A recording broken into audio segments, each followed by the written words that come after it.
All right, Kombat Konvo, you know what it is, man. Like, share, subscribe to the page. Hit the thumbs up button if you like the content. So today, I'm going to be talking about the Nate Diaz versus Jake Paul fight. And yeah, my thoughts on it, how I felt about the fight, and all that good stuff. Yeah, so make sure y'all like, share, subscribe. I see a lot of y'all watch, but y'all not subscribed to the page. You know what I'm saying? I want to earn y'all subscription, so please subscribe to the page and get more content out of us.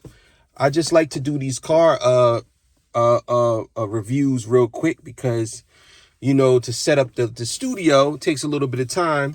You know what I'm saying? So quick reviews you're going to see coming from the car.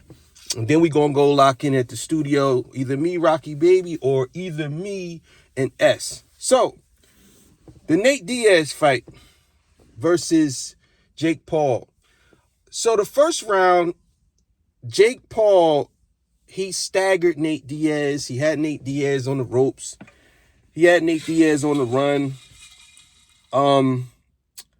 And he could have potentially put Nate Diaz down in the first round.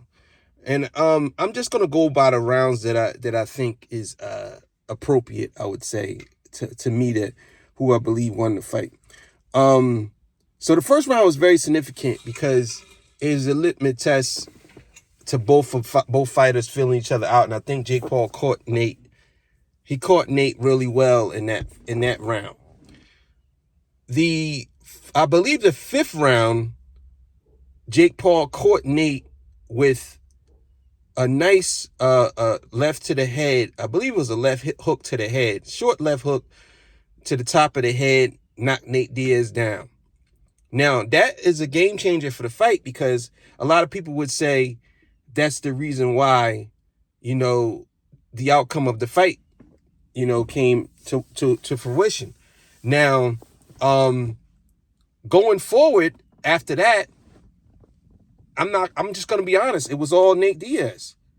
I think he had more power shots, more body shots, more uppercuts, more landed shots, significant landed shots over Jake Paul.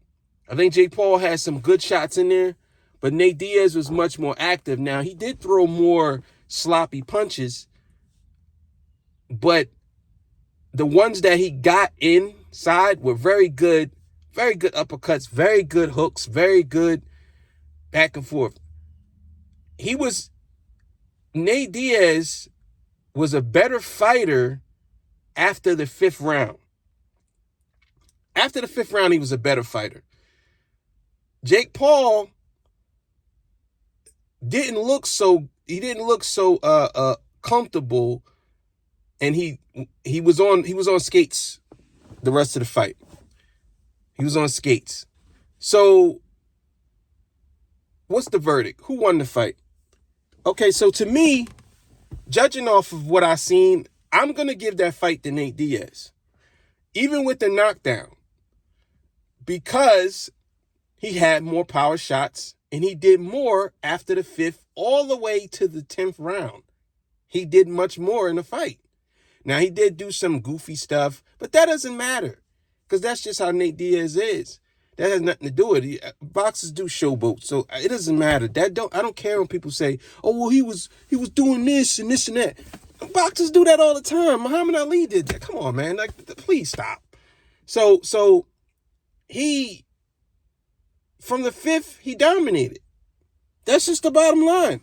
He dominated, especially in the eighth. In the eighth round, he definitely dominated. So with the knockdown, I believe that's the reason why they gave Jake the victory, the W, because of that knockdown. But I don't know. And let's just say this. I really, really, really, really like Jake Paul. And the reason why is because he came from nothing to something. He's trying something. I know people always criticizing Jake Paul and be like, he's not a real boxer. And listen, let me explain something to y'all. Let me just be clear. I want y'all to be clear. boxing is not an easy sport. Not easy. If you look at Jake Paul's fights from back then till now, he extremely improved as a boxer. Extremely. Now, can he fight Canelo? No. Like, come on. No. Because Canelo he's been a professional fighter all his life. But you got to understand, if Jake Paul started at a young age and he boxed all the way up until the age he is today, I believe he's still in his 20s, I believe. I'm not sure. But if he boxes all the way up to the age he is today, you got to understand, he would be a much better fighter. Same as all these other fighters. So with him starting not that long ago and fighting these guys who've been fighting much longer than him, that's amazing.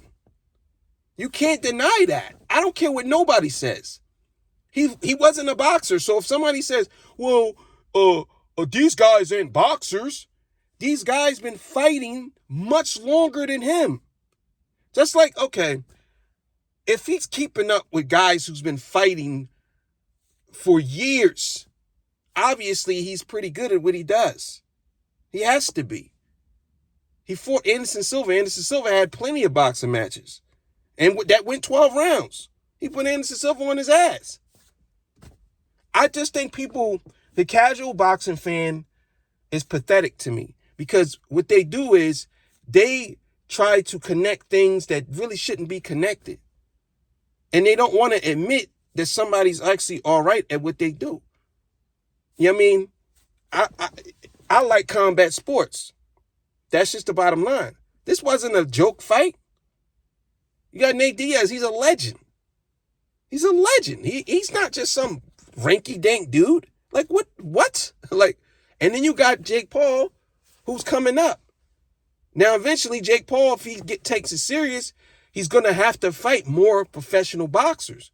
Some boxers might not take him serious, but it's going to be some boxers who really want to fight him. That's just that. He looked fatigued in his fight. Okay. What boxer don't? He's a heavy dude, taking heavy hits, swinging for 3 minutes. That's very hard.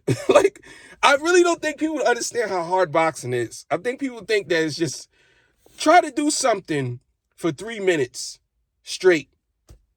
Whether you're running, whether you're swinging, just try to do something for 3 minutes. Most of y'all can't even do something for 10 seconds straight. You can't even hold your arms up for 25 seconds without you start acting goofy. So I got to commend Jake Paul because there's no way in the world you can tell me that this guy started from nothing and he trained all the way up until he wanted to be a boxer, and guess what? And then his brother is a wrestler. His brother does some, I don't care if you say it's a glorified stunt man. Listen, most of y'all ain't doing that. So that's all I'm going to say, man. That's my Jake Paul lawyer defense rant. You know what I'm saying? Because I think a lot of y'all misinterpreting what boxing really is. Like, these dudes are putting their life on the line. Jake Paul could have got killed in that fight. So did Nate Diaz. It's the same thing, man. It is what it is. Can't say, oh, this is not real boxing or these dudes ain't boxing when they're clearly boxing. I mean, it might not be to your liking, but you feel every uppercut when you get hit with one. You know what I'm saying? You feel that. And Jake felt those uppercuts. And same thing, Nate Diaz felt that hook to the head. It is what it is. But hey, man, Kombat Konvo, you know what it is, man. I'm out of here. Peace.